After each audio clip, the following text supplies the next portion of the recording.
Well, on Monday, April the 15th, 3 people died after 2 bombs were set off at the Boston Marathon. And a few days later, a police officer was killed allegedly at the hands of the same men who are accused of setting off the bombs. The deadly event hitting close to home here in the Midlands, where several people participated in the Boston Marathon, including Dr. Frank Clark. He joins us now this morning. Dr. Clark, good morning to you. Good morning, Fraendy. Thank you so much for being here. We appreciate it. Thank you for having me. Take us back to that deadly day. What do you remember? Well, it was a bittersweet day. It started off with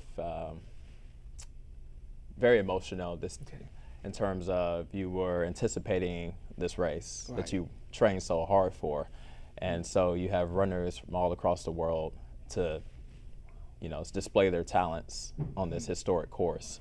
And so what was meant to be a joyous occasion for people to celebrate with their friends and their family, their accomplishments, turned into what was a tragic event within hours.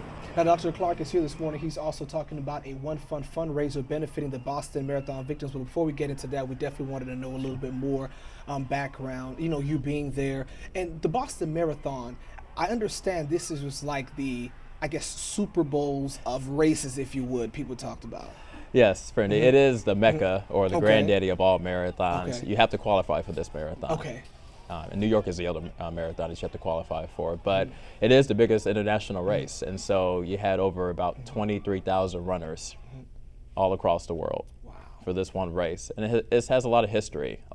You've got Ryan Hall, who's an Olympic medalist in the marathon. He set a course record on this course. So it has a lot of history. Okay. So when did you realize something was wrong, and how far away were you when the bombs went off? So I crossed the finish line in 2 hours and 54 minutes. Oh, okay, congrats. Thank you very much. The bombs went off at around 4 hours and 9 minutes.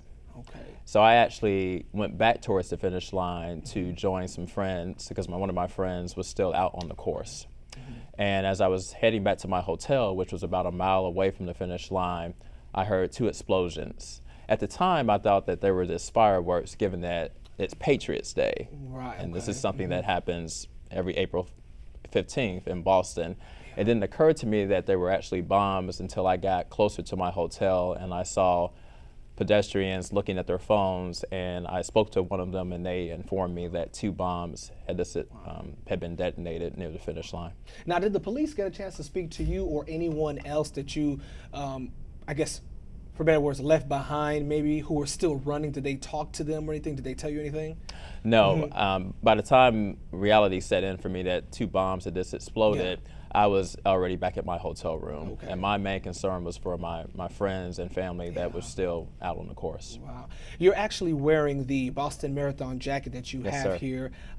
You're looking at it now. How does it feel to have that jacket?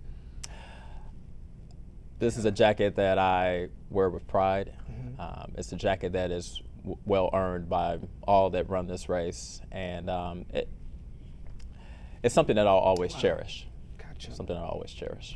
Dr. Frank Clark, thank you so much for being here this morning. Stay with us, folks, because we'll be right back to talk a little bit more about the One Fund fundraiser for the Boston Marathon. All right, 7:26. Welcome back to Good Day Columbia. Now, a few moments ago, we heard from Dr. Frank Clark. He crossed the finish line at the Boston Marathon, and about 2 hours later, the bombs were set off. He shared his experience with us, and we're now putting a face to a fundraiser called One Fund, and that's an honor for the Boston Marathon victims. Dr. Clark, thank you for sharing this story, and I know it's very difficult because even before just seeing you talk about it, your emotions coming back up again.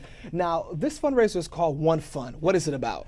So the One Fund was basically established by the Massachusetts Governor Patrick Duvall and the Mayor Tom Menino, I believe. And basically the city wanted to establish this fund to donate money to help the victims of the Boston bombings. So how did it come here to the Midlands? Well, it's all over. You can donate. They've raised over $23 million. Oh, wow. So this is something that's big across the country, probably even across the world.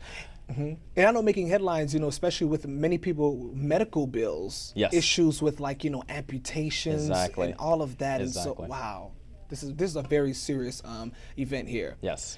So how can we get involved? If I'm someone who wants to get involved, where's it taking place? What can I do? So I will be raising money for the One Fund Okay. actually tomorrow at the Capital City Club. Okay. Okay. And what the Capital City Club has decided to do, I will be the celebrity bartender. Celebrity bartender. Which will be interesting. Right, right. But my drink of choice will be Sam Adams, Okay. given it's appropriate for Boston. Sam Adams, right. Okay, I So got you. all those who love Sam Adams beer should definitely come out. The drinks will be $4. Okay. And there will be tip jars around the lounge in the Capital City Club. All tips, proceeds go to the One Fund. And this is taking place from 5 o'clock? 5:30 to 7 p.m. Okay. I encourage everybody to come out. You don't have to be a member. This is open to the public. Wow. And really quick, and what can we expect at the fundraiser? Is it gonna be any slideshows? Is it gonna be just having fun, but also helping to raise money? I don't suspect that we'll have any slideshows, Gotcha. but the main thing will just be for time for fellowship, Okay. people to network, Right. and get a chance to raise money for a great cause. Awesome. Dr. Frank Clark, thank you so much for being here. Thank you, Fraendy. Thank I you for appreciate sharing it. your story. Absolutely. And we see you have the jacket here. It says Boston Athletic Association. So he wears it with pride, as he said before, ladies and gentlemen. Well, folks, once again, that Boston Marathon fundraiser taking place tomorrow at the Capital City Club, 5:30 to 7 p.m. Stay with us. Up next, we're talking consumer headlines.